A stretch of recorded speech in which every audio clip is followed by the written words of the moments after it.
we're continuing on today with our chapter on the composition of food and energy. So today we're going to look at what are called energy requirements. Now, we know that energy is the ability to do work. We know that that energy is needed for the body to do both external work like walking, running, swimming, and internal work like the building of or manufacture of new cells, hormones, enzymes, antibodies, our breathing mechanism, etc. We know that energy is measured in kilocalories and kilojoules, and for you and I, we would generally speak about kilocalories. Now, energy requirements. How much energy does each individual require? i.e., how many kilocalories a day do I need in comparison to my brother, my sister, etc., my son, my husband? All of the energy requirements differ from person to person, i.e., they vary. Now, on the home economics course, we're supposed to know 6 different factors that will influence the energy requirements of different people. Now, energy requirements are actually often summarized in 3 letters, and that is the EAR.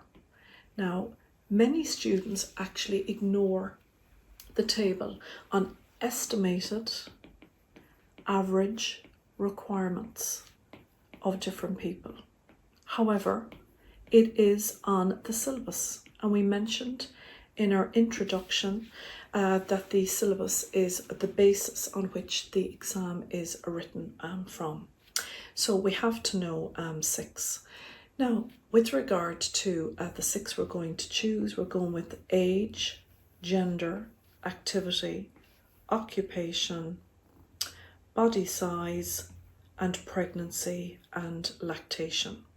So we'll start from the beginning here, and that is the age of an individual. So children, for example, are young, they are growing rapidly, and therefore they will require much more energy. They have a higher EAR, or they have a higher number of kilocalories required than, for example, somebody who is that bit older, who might be in their 70s or 80s. Secondly, gender has a huge influential factor on how much energy required, and that is that men generally will require more energy than women. Why? Down to the body mass, and that is the fat and muscle ratio. Unfortunately for us women, our fat to muscle ratio happens to be much higher. In men, they have a much higher muscle to fat ratio. So what's the significance of that? It turns out, unfortunately for us females, that there's much more energy required to maintain muscle than there is fat. Thirdly, activity. Some people are real go-getters. They're on the move all of the time. They make a conscious decision to walk to work, maybe to do regular exercise during the week, go to the gym, etc. And then you've got, I suppose, our couch potato, who happens to be that little bit lazier, doesn't do much activity. They travel to work, or they go outside, they take public transport, they take their car, and then they sit at the desk all day at work. Then they come home again via car, other transport, and then after eating food, etc., they're on the couch for the evening. Obviously, they are not going to require as much energy as the person who's on the go all of the time. Next, we have an individual's occupation. So some people have what we describe as very manual jobs. For example, those that work on a building site, they are lifting heavy materials on a daily basis, and they are physically working very hard, in comparison to somebody that has a gentler job like myself, not requiring a lot of extra energy, because while I'm at work here, I'm not doing a lot of movement. Then we have a person's body size. Now the general rule is that the larger the body, the more energy required in comparison to a smaller body. But there's another significant factor which we don't need to mention here, but will do so in a few minutes. And that is, for many people, their thyroid gland is going to influence, regardless of their size, how much energy they require. And our sixth point is whether a person is pregnant or whether they're going through the stage of lactation. Now, pregnancy requires approximately an extra 300 kilocalories of energy per day over the 40 weeks of gestation or pregnancy. That does not mean that once you know that you're pregnant, that you can have that extra 300 kilocalories a day. In fact, in the first trimester, first 3 months of pregnancy, very little extra kilocalories are required. However, the micronutrient content, the mineral and vitamin content of a pregnant woman's diet goes up dramatically. But during the first 3 months, there shouldn't be much weight gain. Most of the kilocalories are required in the last 6 weeks of pregnancy, where the baby's fully formed and is just gaining weight to be stronger, physically stronger when they are born. So we're looking at an extra 300 kilocalories a day on average over the length of the pregnancy. Now, the term lactation, this is the term which is I suppose ascribed to when a woman is breastfeeding, and we know that as much as 700 kilocalories a day can be used by the body in order for breast milk to be produced in the mammary glands. So in summary, we have our 6 energy requirements. We have the age of the individual, we have the gender, the activity, occupation, body size, and pregnancy, lactation. 6 will be more than adequate.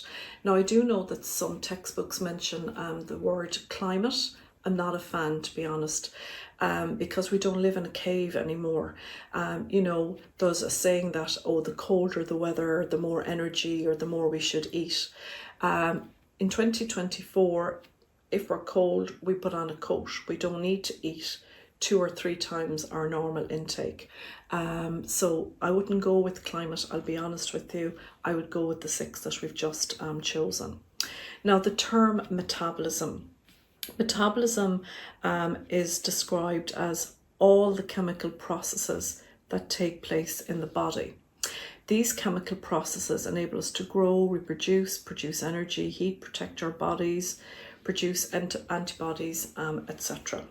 Now, at a later stage, catabolism and anabolism will be looked at. But can I just ask you to write down here digestion, which we'll be looking at a later point, particularly for those who've only taken up home economics for the first time or maybe do not have biology background. This is a little bit too difficult. Please don't put a line through it. It will be at a later point. For now, what I would ask you to do, which I'm going to do here, and that is we're going to highlight metabolic rate. So that is all we need to know for now. What is the metabolic rate? It's the rate at which food is converted to energy, and it's controlled here by a gland in our neck, which is called the thyroid gland. So if you can just see the image here, this is our thyroid gland. Now, the thyroid gland looks a little bit like, I suppose, a butterfly shape. Now, there will be parts of this course whereby they're not necessarily going to have to be written in the exam, but for me personally, you are going to have a better understanding if you know a little bit more about it. So this is what we call our thyroid gland. Like I say, it's shaped a little bit like a butterfly. Not relevant today, but will be relevant when we cover both vitamin D and the mineral iodine. And that is, for the majority of people, 90% of people, in the corners of the thyroid, we have, not in the actual thyroid, but just behind the thyroid, we have 4 tiny little glands, and they are referred to as the parathyroid glands. Now, the parathyroid glands secrete a hormone called parathormone, has significant influence on the levels of calcium in our blood. I just wanted to reference those so that when we come across it in the next few chapters, you'll know exactly what we're talking about. For the moment though, this thyroid gland influences with regard to it. So if we just take, for example, our diagram there again of what we had the last day, and that is where food, specifically 3 components of food, the macronutrients, protein, lipids, and carbohydrates, provide the body with a source of energy, which we know is measured in kilocalories and kilojoules. Now, here today we're going to look at our thyroid gland, this butterfly-shaped gland in the neck, and we're saying that this thyroid gland will control how quickly the food that we ingest into the body, how quickly is that energy released. Now, there are a number of factors that affect our metabolic rate. So factors that affect the metabolic rate. Some of these you probably know from general knowledge. Now, the first one happens to be a person's age. Younger people, the metabolic rate is going to be that little bit faster. Secondly, exercise. For those that do regular exercise or involved in sports, go to the gym quite a lot, regular times during the week, their metabolic rate is naturally going to be higher. Next, after eating. So every time we eat food, our metabolic rate goes up. So these are 3 key factors that will influence our metabolic rate. And then, of course, the thyroid gland itself. Now, for most of us, our thyroid gland works perfectly well. We ingest food, it's converted to energy at what we call a normal rate. However, some people have what we call an underactive or an overactive thyroid. So if we've got an underactive thyroid, you might have heard somebody make a statement, oh, I need only look at food and I put on weight. And you think they're being dramatic. Well, maybe not so. Unfortunately for them, if the thyroid gland is underactive, they tend to, because of their slow metabolism, they tend to gain weight quite easily. And so they feel that the weight gain is unjustified. Then you have the people who've got an overactive thyroid gland. They seem to be constantly eating all of the time, a bundle of energy, and they don't tend to gain weight, but they usually are like a ball of energy. So these are 4 factors that I want you to refer to, which we're going to look at here. Now, next, before we do that, we want to look at what's known as your basal metabolic rate. Now, the other day, I said to you about definition, and we had the definition of a kilocalorie. And you might remember that I said definitions ideally, and you'll see when we start looking at how to approach our questions, definitions should have 3 parts. So we have a kilocalorie, the amount of heat required to raise 1 litre of water by 1 degree centigrade. The same applies here for basal metabolic rate. So first of all, before we go into the details of the definition, what is basal metabolic rate? Well, the analogy I would use is outside most of your front doors, there's probably a car. It's parked up, probably turned off at this moment in time. But we've all done it, turned on the key, and the engine is running and the car is sitting in the driveway. Even though the car is not moving, the energy, i.e. the fuel in the tank, whether it be diesel, unleaded petrol, whether it's electricity, is going to be used up. The same way, if you were unfortunate enough to be in an accident and a person was in a coma, they're lying there in a motionless position, there's no external movement. However, internally, all these processes are still going on.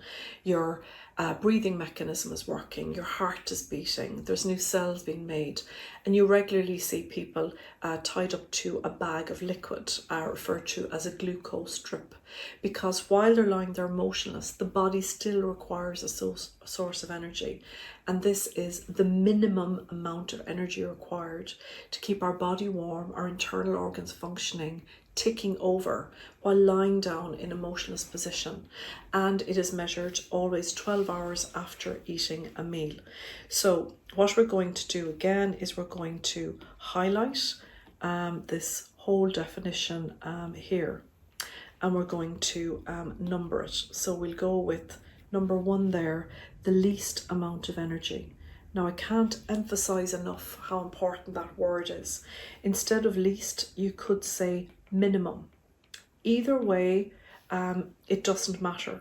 But if it's not there, you're going to lose one of those parts of the marks allocated for that definition. To keep the body warm, number 2, and internal organs functioning. Number 3, measured while lying down in a motionless position. And we're just going to add in number 4, measured 12 hours after eating a meal. Why they wait so long is, remember we said there a few minutes ago that every time we eat, our metabolic rate goes up. So in order to get a true measurement of the minimum amount of energy required, we need to make sure that it's 12 hours. Now, this is extra information here, and that is for those of you that would like to know this, the BMR varies for males and females. And for a male, we're looking at approximately 70 kilocalories an hour. Now, I do say approximately because if someone was an elite athlete versus someone who's not particularly active, it's going to vary. So this is an average. So men on average need a minimum of 70 kilocalories an hour just to keep their internal organs ticking over, body warm, etc. For females, again, because of our higher fat to muscle ratio, because of our body size generally, we're looking at 60 kilocalories an hour. Now, you might look at that and say, that's not very much, is it? You'd be absolutely shocked at this. So we mentioned earlier the letters EAR, and we said it was the estimated average requirement. And when we talk about EARs, we're looking at, i.e., how many kilocalories a day a person requires. Now, most people will probably know that on average, the EAR for a female is usually around 2,000 kilocalories, and the EAR on average for a man is around 2,300, 2,400. So if we take, for example, a female and her EAR, and we'll note this is a female adult, her EAR is 60 kilocalories an hour. There are 24 hours in the day. So we take our 60 kilocalories multiplied by 24. Apologies there. Our EAR happens to be around 2,000 kilocalories, excuse me. So 2,000 kilocalories on average a day. And her BMR happens to be 60 kilocalories and 24 hours in a day. Now, quick math there, and we note 1,440 kilocalories for the BMR out of a possible 2,000 kilocalories. Now, quick math would say we're looking approximately 2/3 of all of the energy that woman consumes in a day. A massive 2/3 is needed for her BMR alone, because there is again a misconception that when you say, oh, BMR is the amount of measurement or energy required lying down motionless, we might imagine that it's going to be much lower. So literally about a third approximately of all of the energy consumed in a day is for all of the various physical activities, walking, running, etc. So exercise, number one, can increase the metabolic rate, which we said, so that's one. Number two, after eating a meal, the BMR can increase by up to 30%. Number three, we said the thyroid gland, depending on whether you've a normal functioning thyroid gland or a malfunctioning thyroid gland. And then number four happens to be age. As we get older, metabolic rate gradually gets slower. Now, energy requirements for activities, I would learn 3. Again, these are often ignored, but as we go through the course, I'll show you where we need them. So certainly I would take one, say, like walking. Now, if you're using 300 kilocalories an hour of energy walking, we're looking at steam literally coming off the base of your trainers. So it can vary depending on the speed. We might go with soccer and power training. So just to know 3. The EAR, I said to you there earlier, very often ignored. So nothing I can do except to say to you, please learn. Now, when it comes to the adult section, I would learn one of them. So just to take that there away, and we'll come back here. So learn 1.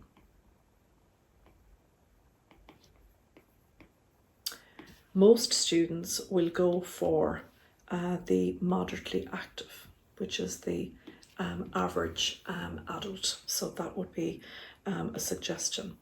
So that is today's class finished, and I'll speak to you soon.